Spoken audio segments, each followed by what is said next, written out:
Hey, my name is Jose, and I'm one of your HIV Stops With Me spokesmodels. And here's the question of the month for June of 2025. Everyone has experienced a broken heart at some point in their life. It says here, did your HIV diagnosis lead to a heartbreak? Or did it stem from a heartbreak? If so, what lesson did you learn? So, when I first became diagnosed, I was living in San Bernardino, California. I was exactly 15 and a half years old. I originally went to a public health office, which was in California, like I said, and my mom actually drove me there. She didn't go into the office with me, but she waited for me in the parking lot.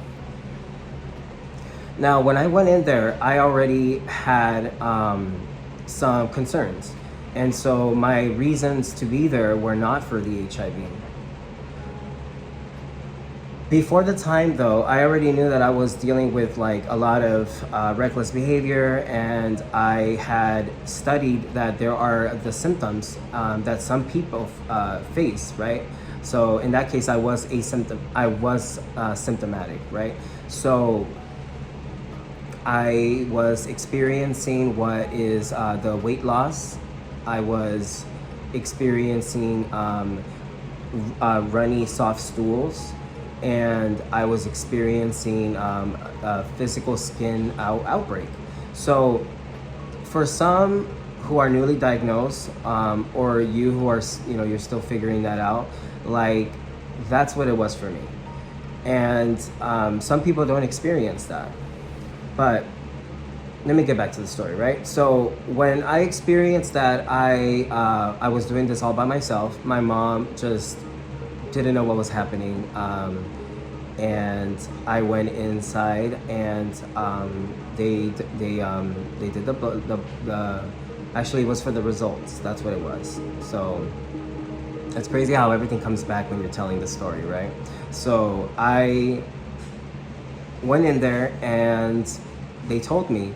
So my point is with this is that they told me my diagnoses. I had already felt like something was up. I would say that my heartbreak connected with my HIV was watching a mother's heartbreak.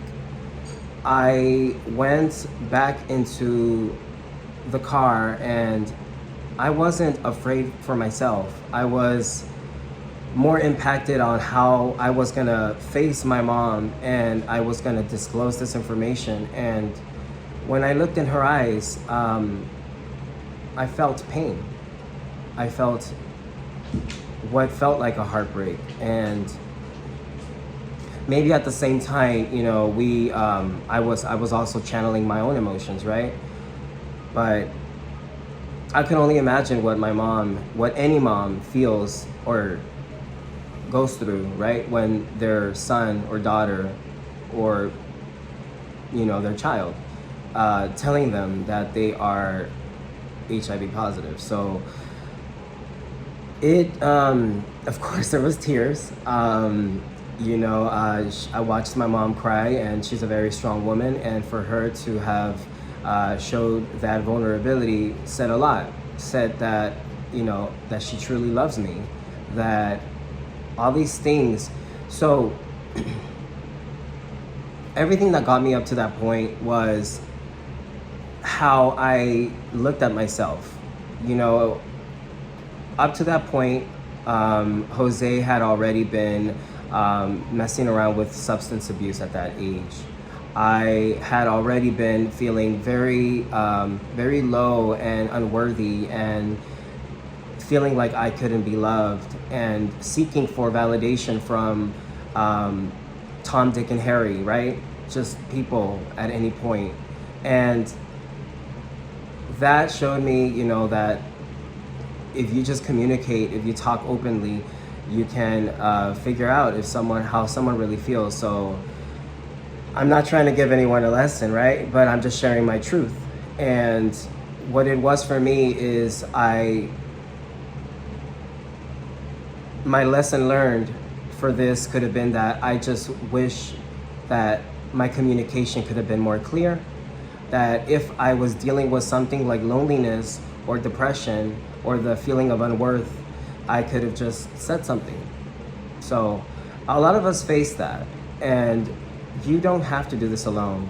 But for the sake of this video, right, I am here talking to you about how it was for me when I was age 15. And I got to a point where I felt so low and unworthy and seeking all this stuff, right, from other people, and they didn't care for me. So for me, my heart breaking was also the lack of self-love, the lack of uplifting, and it's very common when you don't really receive that openly, right? So for you watching again, if you are someone who's not sure of the diagnosis, or if you're just someone who's trying to support someone else and encourage them in like times like this, the question itself, you know, is really impactful. Broken hearts happen for a lot of things, right? At the time, I just wanted to be understood. I wanted to be shown love, and I wanted to be accepted for who I was. So it took me to years later to learn more about my HIV status and reaching an understanding of what taking your medication the way the doctors you know, tell you to, and learning what undetectable means, and learning that undetectable also means that you cannot transmit that to anybody. And no matter what you're going through, you know, if you identify with my video, just know that you're not alone. It may feel like you're alone. It may feel like you just are misunderstood and don't understand what's going on with your body.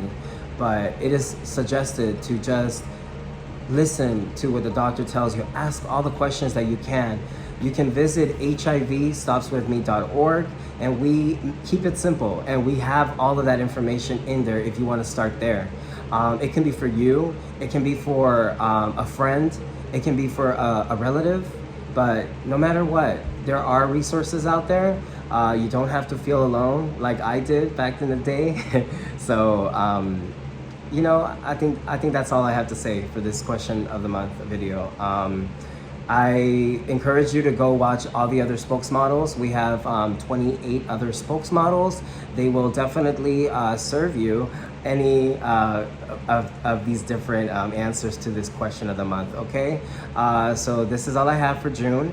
I hope that you have a great summer. Be safe, stay hydrated, and moisturize. Bye.